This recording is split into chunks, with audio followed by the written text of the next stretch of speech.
વેઠવો પડે. તેમ ભગવાનની જેમણે ભક્તિ કરેલી, હમણાં આપણે વિષ્ણુ સહસ્ત્રના પાઠ કર્યા, પેલા પાઠ કરેલા તો એક જન્મનું કલ્યાણ થયું, પણ આ પાઠો કરવું તો આપણું જન્મો જન્મનું આ વાતો જાણેતા એટલા માટે કહેતા રહીએ કે આ અનમોલ જન્મ ફરી ફરીને આપણને મળવાનો આ બહુ ગંભીર વિષય છે.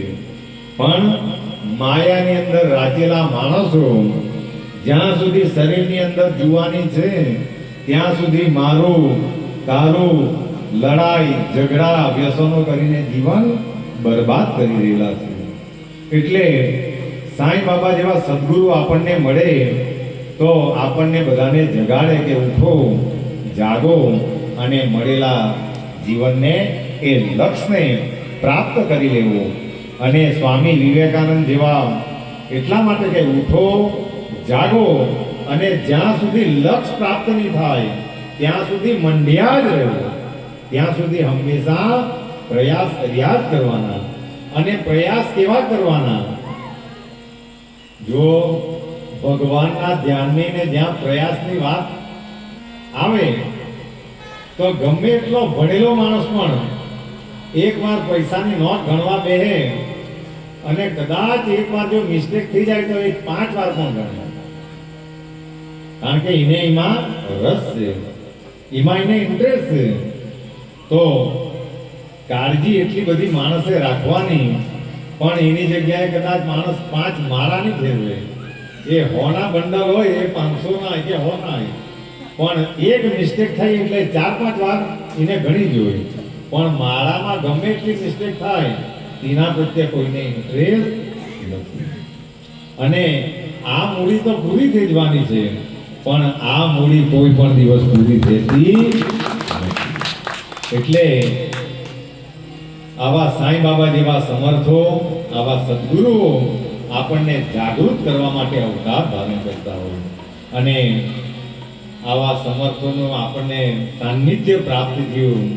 સાંઈ બાબા જેવા સદગુરુ આપણને મળ્યા અને એમના નામ થકી આજે આપણે અહીંયા આ શનિ મહારાજમાં પણ પાઠ કરતા છે તો એ પણ સાંઈ બાબાની બહુ મોટી વાત છે. એમના માધ્યમ થકી જે આપણે હરિના પાઠ કરતા છે, એમ તો અહીંયા નવા નવા ભક્તો પણ આજુબાજુમાં બેસેલા છે. તો વિષ્ણુ સહસ્ત્રના પાઠ આ દરેક ધામોની અંદર થાય એમ તો વારંવાર આ બધા અમારા ભક્તોને તો કહેલું જ છે, પણ બહાર બેસેલા ભક્તો પણ આ વસ્તુને સાંભળે તો કંઈક ને કંઈક એમનું પણ પરમ કલ્યાણ કરે. તો એ પાઠોથી માણસોની આયુ, સંતો તો એમ કહે કે માણસ પર બીજું કંઈ નહીં કરે, ખાલી ને ખાલી સંસારના કામો કરતા કરતા હરિના નામ પણ લે તો પણ એની આયુ, બળ, બુદ્ધિ, વિદ્યા બધી જ વસ્તુઓ વધે. પણ આના જેમણે અનુભવ કર્યા, જેમણે આ વસ્તુને મહેસૂસ કરી તેને આ વસ્તુ ખ્યાલ આવે. નહીં તો અમારા જેવા ઠોઠ વિદ્યાર્થી હોય આ વસ્તુ તરફ પહેલા તો ખબર જ નહીં પડી રહી. અને એના કરતાં પણ જો વિશેષ કરવા જઈએ તો બહાર બેસીને આપણાથી કદાચ ઝપાટા માર્યા કરાય, પણ આ વસ્તુમાં હરિની કૃપા નહીં મળે, સદગુરુની કૃપા નહીં મળે એટલે આ વસ્તુ પણ આપણને સમજાતી નથી. અને વિશેષમાં કે આજનું દ્રશ્ય જોઈને ખૂબ આનંદ થયો કે આટલી મોટી વ્યસ્તતાઓ આ બધા ભક્તોએ કરી છે. પોતાના આવા ધામો પુણ્ય કમાવા માટેના ધામો છે. પૈસા કમાવા માટે તો અનેકો જગ્યાઓ છે, પણ આજે આ બધા જે પુણ્યના કાર્યો થતા છે તો આવી જગ્યાઓ આપણને જવલ જ મળે. પણ આજે અમારા યોગેશભાઈ પણ આખો પસીનો કાઢીને બધા સદભક્તો વ્યસ્તા કરવા લાગેલા. તો ભગવાનને પ્રાર્થના કરી જુઓ, એમાં પ્રાર્થના પણ કરવાની જરૂર નથી. હું કામ જરૂર નહીં મળે? કારણ કે એ લોકોના કાર્યો જોઈને આપણને પણ આટલો આનંદ થાય. આ લોકો જે મહેનત કરે પુણ્ય માટે કે સેવા માટે, તો આપણને એવું થાય કે એ લોકોને કંઈ આપી દેવું જોઈએ. તો 2 હાથવાળાને પણ આપવાનું મન થાય તો 1000 હાથવાળો એ ભક્તોને આપણીમાં કઈ મોટી બાબત છે. એટલે આ પુણ્ય કમાવા માટેની પવિત્ર જગ્યા છે અને કેટલી નીરવ શાંતિ છે. આ પ્રભુના દરબારમાં બધા દેવો બિરાજમાન છે. આવા વિષ્ણુ સહસ્ત્રના પાઠો થાય તો સંતોની દ્રષ્ટિએ બધાને કેમ કે સ્વર્ગ તો કદાચ માણસ મરી જાય પછી મળે, પણ આપણને બધાને જીવતે જીવતા સ્વર્ગ મળે છે. આપણે બધા સ્વર્ગમાં બેઠેલા છે. બાકી જીવનની અંદર દુઃખો તો આવવાના. હમણાં આપણે પેલા દુઃખોની વાત કરી કે ભગવાન જ્યારે કંઈક ને કંઈક મંગળ કરવાનો હોય, જેમ એક મોટી બિલ્ડિંગનું નિર્માણ કરવાના હોય તો પહેલા એને ખોદી જ નાખવું પડે અને પછી જે પાયો બનાવવામાં, ને તો ઉપર જ ઈંટો ચણી દઈએ તો એ ધ્વસ્ત થઈ જાય.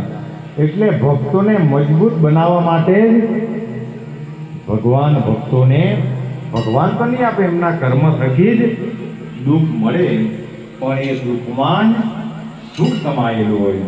એટલા માટે કવિઓ એ કરીને બહુ સરસ રીતે ગાય કે દુઃખ કે અંદર સુખ કી જ્યોતિ, દુઃખ ही सुख का नाम, दुख ही सुख का नाम, दुख के अंदर सुख की ज्योति, दुख ही सुख का नाम, दुख ही सुख का नाम, दर्द कैसे जन्म लेता हर कोई इंसान, हर कोई इंसान, वो दुखी है, वो दुखी है जो खुशी से दर्द सह गया, दुख का सागर सुख का दीवा बन के रह गया. तो આપણને દુઃખ આવે, તકલીફો થાય, પણ માણસો જેને જ્યારે એના પર ચિંતન કરે ત્યાંથી જ એનો સુખનો રસ્તો, ભગવાનના ચરણ સુધીનો રસ્તો ચાલુ થાય.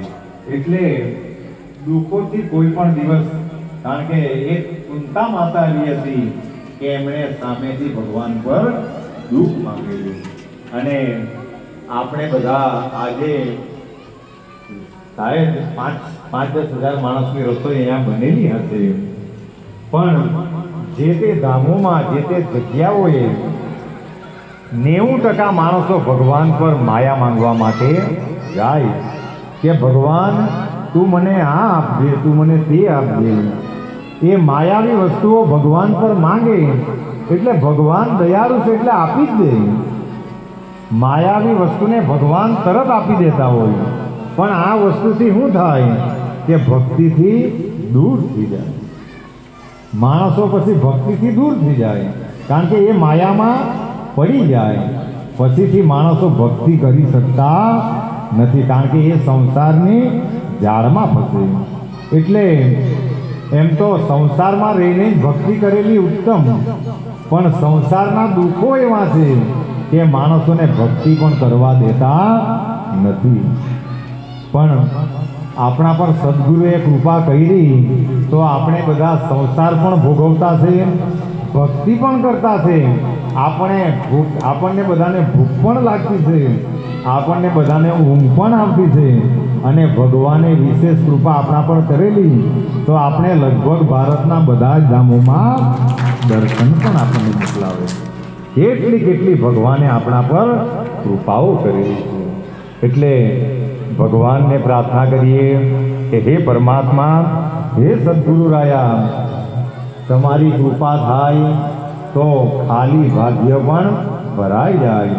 અને એક સદગુરુ, જો જેમને જીવનમાં સદગુરુ મળ્યા છે સદગુરુના કહેલા રસ્તે માણસો ચાલ્યા તો તેનું જન્મો જન્મનું કલ્યાણ થાય જ, એમાં કોઈ શંકાને સ્થાન નથી. અને એક સદગુરુ, ઘણીવાર એવું થાય કે સદગુરુ ખાલી એકવાર માણસોને ઠપકો આપે એટલે પણ માણસો સદગુરુનું ચરણ છોડી મૂકે. પણ એવું નથી મિત્રો. સદગુરુ આપણને પથ્થર પણ મારે અને એ આપણને લાગે તો પણ એ કલ્યાણ કરનારો. સદગુરુ આપણને ગાળો પણ દે, માર પણ આપે તો પણ એ પરમ કલ્યાણ કરનારો. તો તેનો એ કિસ્સો બધા, એ શ્રી ગામના ગજાનન મહારાજનો કિસ્સો બધા ધ્યાન દઈને